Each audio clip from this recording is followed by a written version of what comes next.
പിന്നെ അടുത്തൊരു ക്വസ്റ്റ്യൻ നമുക്ക് ഇപ്പം ശരനൂലിലുണ്ടാവുന്ന ഈ ബ്രീതിങ് പ്രാക്ടീസസ് പ്രാണായാമ നമ്മൾ എല്ലാവർക്കും അറിയാവുന്ന കാര്യമാണ് പ്രാണായാമയുടെ പ്രാക്ടീസസിൻ്റെ ഗുണങ്ങൾ. അതും ശരനൂലും തമ്മിൽ എന്തെങ്കിലും ഡിഫറൻസ് ഉണ്ടോ? എന്തെങ്കിലും കാണുമായിരിക്കും, പക്ഷെ അതിനെ പറ്റിയിട്ട് ആളുകൾക്ക് നല്ല ചോദ്യമാണ്. നമ്മുടെ പ്രാക്ടീസിൽ നമ്മുടെ ടൂൾ എന്താ? ഒരു വ്യക്തിയുടെ തലച്ചോറിലേക്കുള്ള ബ്രെയിനിലേക്കുള്ള ബ്ലഡ് സർക്കുലേഷനിൽ വ്യതിയാനം ഉണ്ടായാൽ അയാൾ പോകുന്ന അവസ്ഥ സ്പിരിച്വാലിറ്റി അല്ല, പിന്നെന്താ? പലപ്പോഴും നമുക്ക് ഈ ആത്മീയതയിൽ നിന്ന്, പലപ്പോഴും മെഡിറ്റേഷനിൽ നിന്ന്, നമുക്ക് ഈ പറയുന്ന ലോങ് ബ്രീത്തിലൊക്കെ ഒരുപാട് സമയം ഇരുന്നിട്ട് നമുക്ക് കിട്ടിയെന്ന് പറയുന്ന അനുഭവങ്ങൾ ദാറ്റ് കംസ് ഫ്രം. പിന്നെ അടുത്തൊരു ക്വസ്റ്റ്യൻ നമുക്ക് ഇപ്പം ശരനൂലിലുണ്ടാവുന്ന ഈ ബ്രീതിങ് പ്രാക്ടീസസ് പ്രാണായാമ നമ്മൾ എല്ലാവർക്കും അറിയാവുന്ന കാര്യമാണ് പ്രാണായാമയുടെ പ്രാക്ടീസസിൻ്റെ ഗുണങ്ങൾ.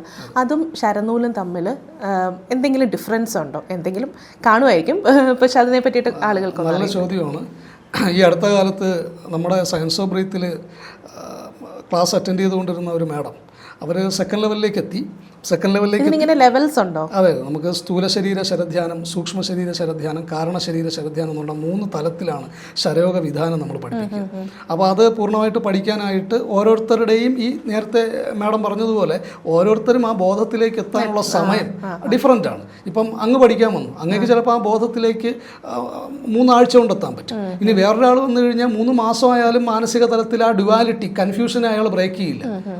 ബ്രേക്ക് ചെയ്തില്ലെങ്കിൽ അവിടെ അതിനെ ബ്രേക്ക് ചെയ്ത്, ഞാൻ നേരത്തെ പറഞ്ഞ ഇന്നർ സെൽഫുമായിട്ട് അവബോധ തലത്തിലേക്ക് അയാൾ കണക്റ്റഡ് ആയാൽ മാത്രമേ ഇത് പഠിച്ചിട്ട് കാര്യമുള്ളൂ. പഠിപ്പിക്കാം, ആരെയും പഠിപ്പിക്കാം.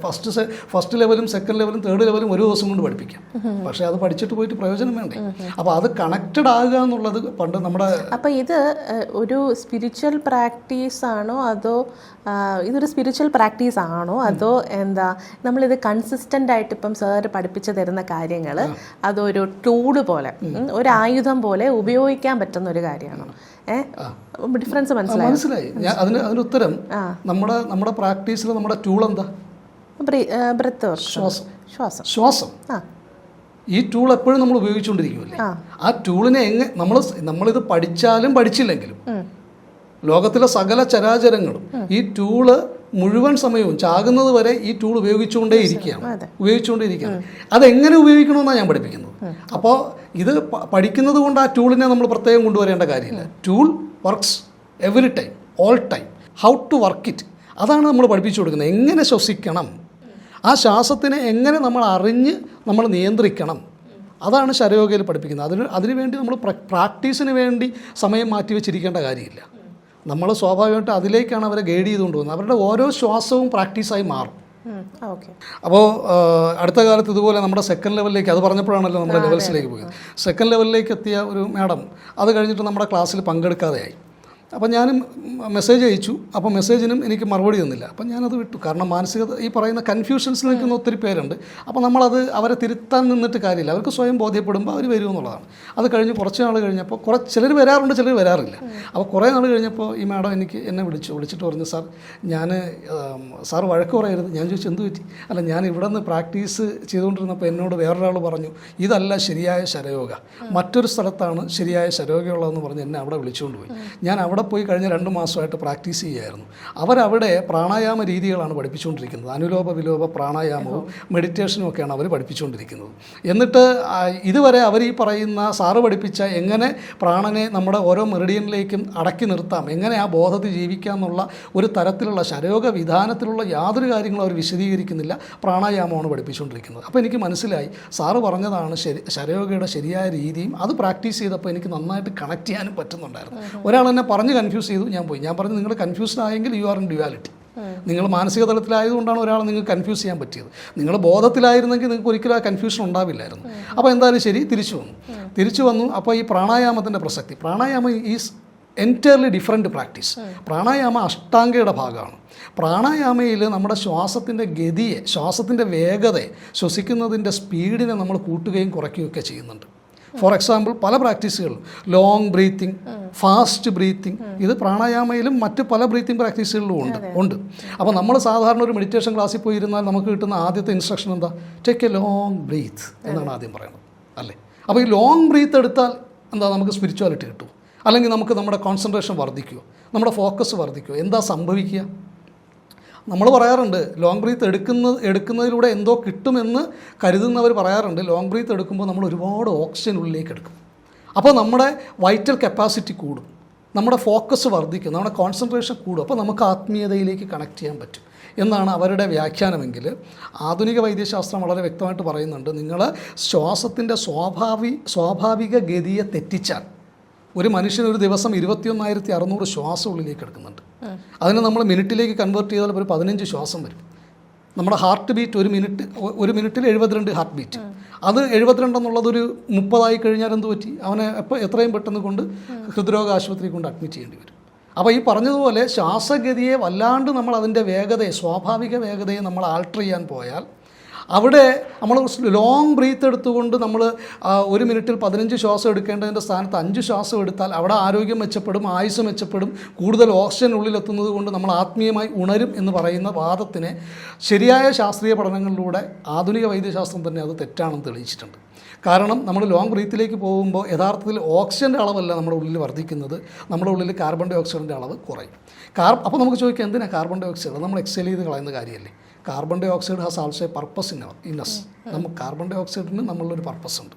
ഈ കാർബൺ ഡൈ ഓക്സൈഡാണ് നമ്മുടെ തലച്ചോറിലേക്കുള്ള ഞരമ്പുകളുടെ സങ്കോചത്തെയും വികാസത്തെയും സ്വാധീനിക്കുന്ന ഘടകങ്ങളിൽ ഒന്ന്. അപ്പോൾ സ്വാഭാവികമായിട്ട് ലോങ് ബ്രീത്തിലേക്ക് പോകുന്ന ഒരു വ്യക്തിയിൽ എന്ത് സംഭവിക്കും? അയാളുടെ തലച്ചോറിലേക്കുള്ള രക്തപ്രവാഹത്തിൽ ഞരമ്പുകളുടെ സങ്കോചത്തെയും വികാസത്തെയും ഇവിടെ അഫക്റ്റ് ചെയ്യുമല്ലേ? രക്തപ്രവാഹത്തിൽ വ്യത്യാസം ഉണ്ടാവും, ബ്ലഡ് സർക്കുലേഷനിൽ വ്യത്യാസം ഉണ്ടാവും. ഒരു വ്യക്തിയുടെ തലച്ചോറിലേക്കുള്ള ബ്രെയിനിലേക്കുള്ള ബ്ലഡ് സർക്കുലേഷനിൽ വ്യതിയാനം ഉണ്ടായാൽ അയാൾ പോകുന്ന അവസ്ഥ സ്പിരിച്വാലിറ്റി അല്ല, പിന്നെന്താ? It is trance. അത് ഭ്രമമാണ്.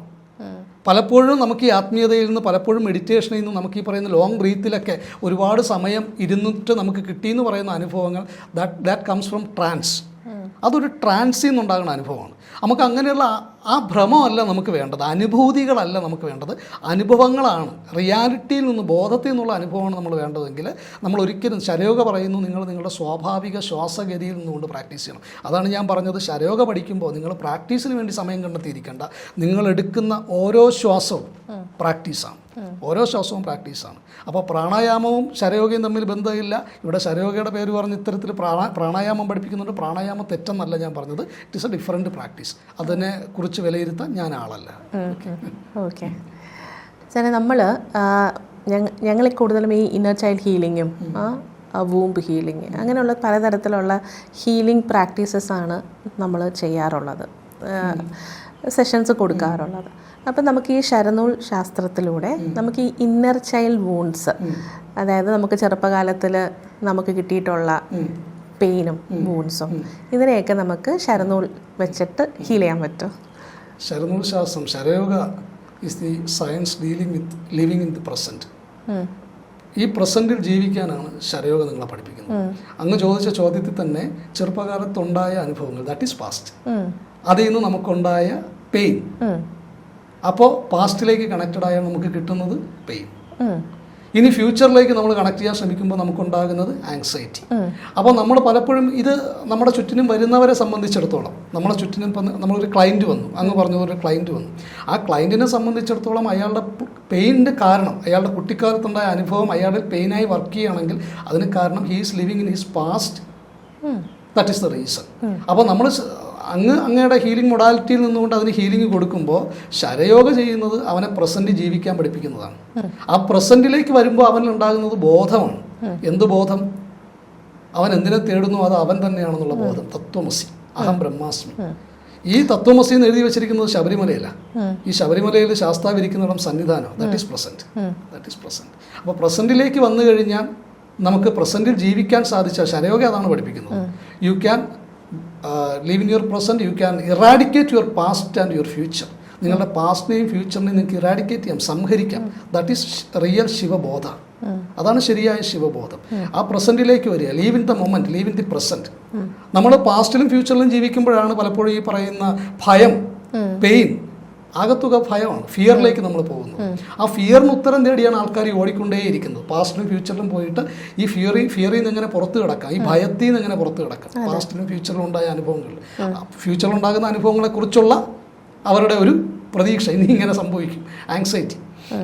അപ്പോൾ അതിനെ എങ്ങനെ ബ്രേക്ക് ചെയ്യാം, ഈ ഫിയറിനെ എങ്ങനെ ബ്രേക്ക് ചെയ്യാം? To live in the present. അതിൻ്റെ ഉത്തരമാണ് ശരയോഗ. എപ്പോൾ നിങ്ങളുടെ ഭയത്തെ ജയിക്കുന്നു, നിങ്ങൾ ഈ പറയുന്ന നിങ്ങൾ ജീവിക്കാൻ ആരംഭിക്കും, നിങ്ങളുടെ ജീവിതം ആരംഭിക്കും. Life starts where fear ends. That's what Osho said. അത് ഈസിയാണോ സാറേ? Very easy. ഈ ബ്രെത്ത് എക്സസൈസുകൾ കൊണ്ട്, ശരനൂല് കൊണ്ട് തന്നെ നമ്മുടെ ഇന്നർ ചൈൽഡിനെയൊക്കെ നമുക്ക് ഹീൽ ചെയ്യാൻ പറ്റുമെന്നാണ് സാറ് പറയുന്നത്. നമുക്ക് പ്രസൻറ്റിൽ വരാൻ പറ്റും. തീർച്ചയായും ഉറപ്പായും പറ്റും. ഓക്കെ, താങ്ക് യു സാറേ. ഈ വീഡിയോ അവസാനം വരെ കണ്ടുകൊണ്ടിരുന്ന എല്ലാവർക്കും നന്ദി. എൻ്റെ കുറേ സംശയങ്ങളായിരുന്നു ഞാൻ രാഹുൽ സാറിൻ്റെ അടുത്ത് ചോദിച്ചത്. അതുപോലെ നിങ്ങൾക്കും കുറേ സംശയങ്ങളുണ്ടാവും. അത് കമൻറ്റ് ബോക്സിൽ രേഖപ്പെടുത്തിയാൽ തീർച്ചയായും ആ ചോദ്യങ്ങളായിട്ട് ഞാൻ വീണ്ടും വരുന്നതായിരിക്കും. Thank you.